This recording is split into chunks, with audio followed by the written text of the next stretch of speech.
Halo semuanya, kembali lagi di channel Reanime.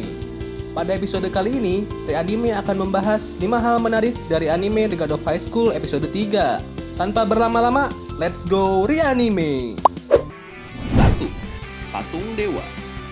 Pada scene awal episode, diperlihatkan sebuah patung yang memiliki figur seperti Dewa Buddha, namun memiliki tangan yang banyak. Nah, jika kalian masih ingat, di review kemarin kita sedikit membahas kekuatan Isaac Netero pada anime Hunter x Hunter, yaitu 100 Type Guanyin Bodhisattva. Nah, jika kita lihat, perwujudan dewa yang ada pada jurus Isaac Netero itu sangat mirip dengan perwujudan dewa yang ada di sini. Di sini, pembahasan mungkin akan sedikit lebih ribet, jadi kalian perhatikan baik-baik.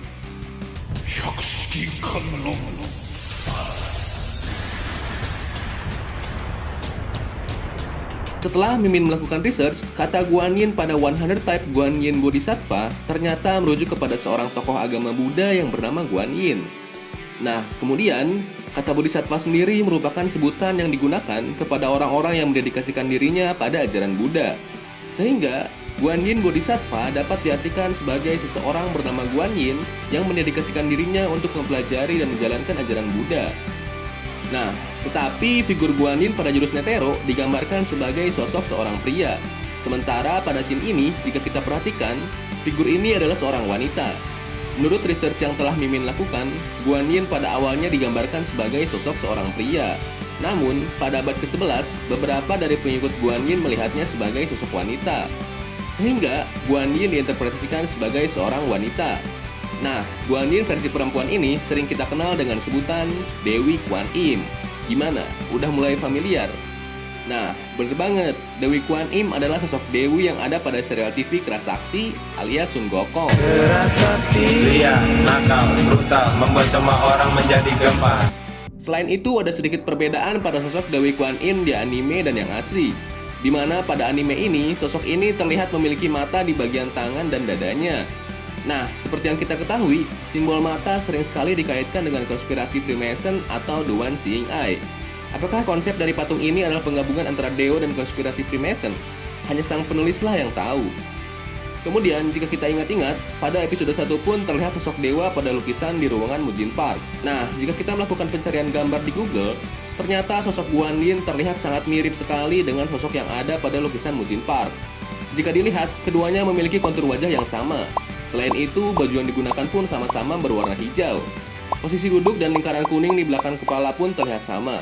Nah, dari hal ini muncullah pertanyaan, apakah Mujin Park memiliki hubungan dengan sekte ini? Atau semuanya hanya kebetulan saja? Kita nantikan di episode selanjutnya. 2. Sekte Sesat. Kalian masih ingat bocah hypebeast yang ada di episode 2? Kali ini, bocah hypebeast itu muncul lagi. Dan ia nggak cuma sendirian, tapi ternyata dia tergabung di dalam sebuah sekte sesat. Dan terlihat bahwa pengikut dari sekte ini berjumlah puluhan atau bahkan ratusan. Pada scene ini, terlihat sebuah radio yang sedang menyiarkan pertandingan God of High School. Hal ini menunjukkan bahwa sekte sesat ini memerhatikan dan mengikuti perkembangan dari turnamen God of High School.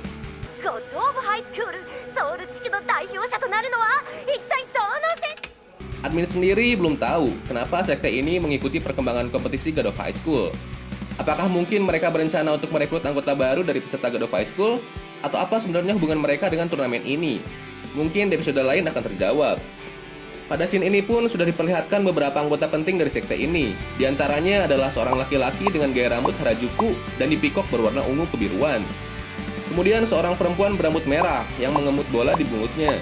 Jika diperhatikan, perempuan ini memiliki mata yang bentuknya cukup aneh, tapi Mimin belum tahu apa dia memiliki kekuatan mata atau hanya desainnya saja yang seperti itu. Lalu ada si bocah hypebeast yang sikapnya memang tidak sopan. Di saat semua orang berdiri, dia malah duduk, dan entah kenapa matanya merah sekali. Mungkin dia kebanyakan main Mobile Legends.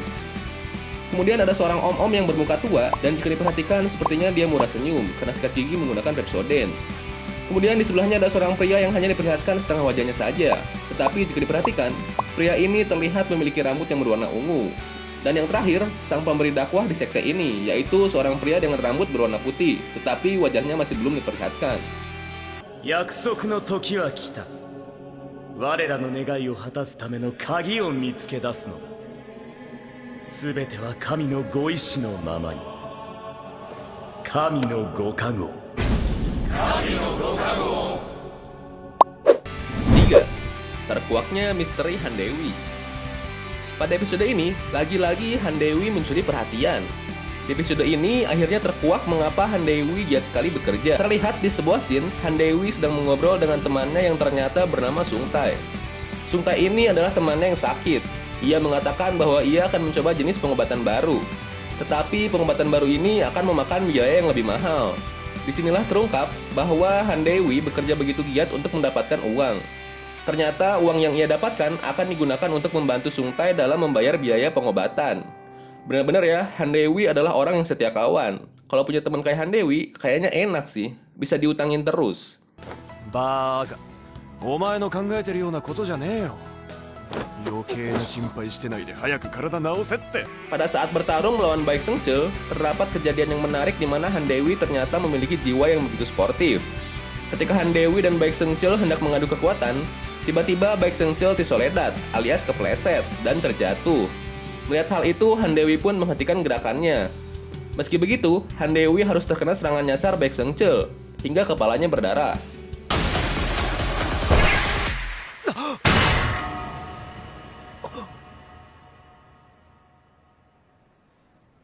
Daijoubu ka? Omae, dou shite? Kokete ta daro. Souいうのを狙って攻撃するのは卑怯だからな。 Pada awal pertandingan, Han Dewi terlihat begitu kewalahan. Ia selalu terkena serangan yang diluncurkan oleh Baek Seungcheul. Meski begitu, di akhir pertandingan Han Dewi berhasil bangkit dan mengembalikan keadaan. Han Dewi menang dengan cara mengeluarkan jurus andalannya, The Dance of Four Gods. 俺の理論も暴力も全部砕きやがって。第4の構え。ああ、悔しいな。 4. Jin Tae-jin dan Mujin Park. Pada episode ini, terdapat scene di mana Mujin Park terlihat begitu tertarik saat mengamati profil Jin Mori. Ia tertarik karena ternyata Jin Mori merupakan cucu dari Jin Tae-jin. Lalu, siapakah Jin Tae-jin itu? Jin Tae-jin adalah kakek dari Jin Mori, yang kemunculannya bisa kita lihat pada episode 1, di mana Mori dan Jin Tae-jin berbicara di dalam mimpi Mori. Jika kita perhatikan, Jin Tae-jin dan Mujin Park memiliki codet yang sama, yaitu berbentuk X. Apakah ini karena mereka pernah bertemu dan bertarung sebelumnya, sehingga meninggalkan bekas luka? Atau mereka berdua pernah sama-sama tikus ruk dan tiguling, sehingga codetan? Mungkinkah nanti misteri ini akan terjawab? Kita nantikan bersama-sama. 友達をたくさん作るんだ、森。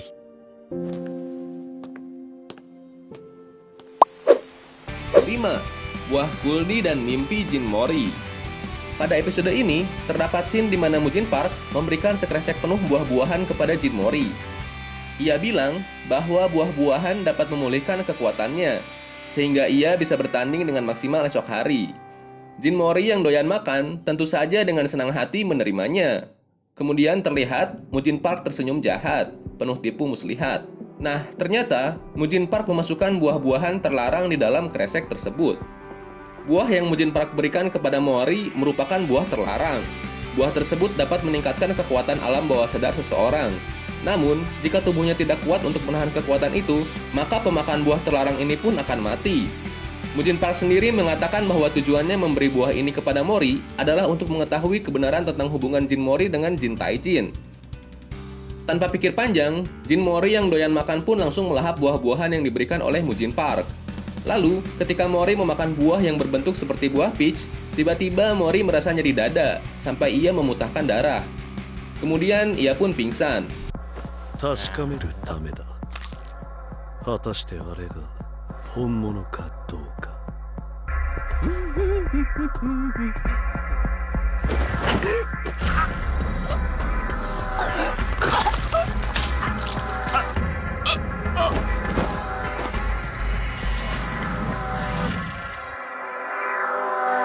Ketika tidak sadarkan diri, Jin Mori mengalami mimpi yang aneh. Di dalam mimpinya, terlihat beberapa potongan bayangan. Pada bayangan pertama, terlihat sebuah kuil yang sepertinya terletak di atas sebuah gunung, atau tempat yang tinggi.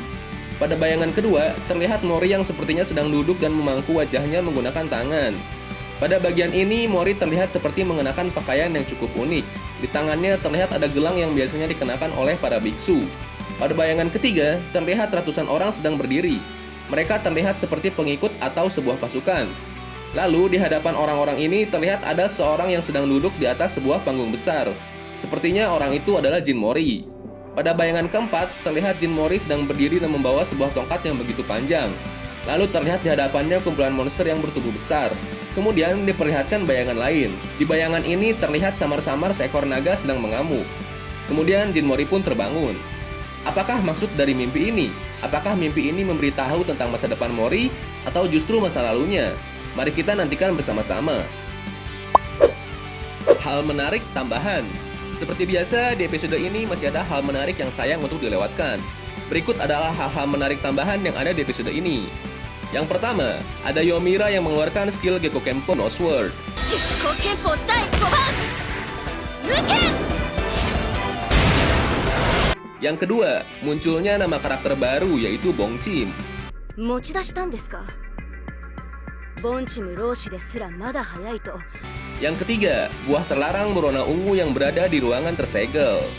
普通の人間が口にしたらどうなるのか。 Dan yang terakhir, terungkapnya kekuatan borrowed power Judge Q.